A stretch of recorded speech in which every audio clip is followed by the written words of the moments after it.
All right, here's one that took all of 30 seconds to do. We've got 4 rechargeable Ryobi batteries, but only 2 chargers. Where do the other ones live? They live here now. All right.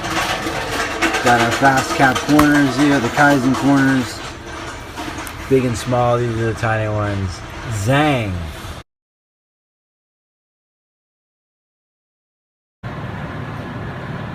Quick improvement number 2. This is the tape dispenser that we built the other day to save the steps from going over there.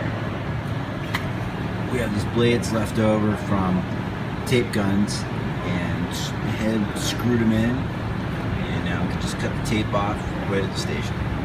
Simple, easy, saves 2 seconds.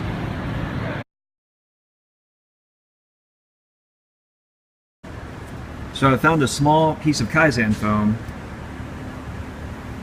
placed it in here and cut it out to fit 1 roll of tape. Much leaner.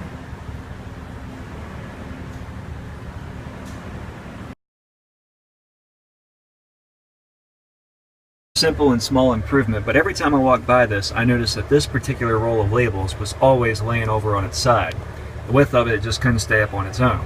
So using 2 paper clips and a rubber band, I simply just placed it in here up against the corner, and now this will never fall over.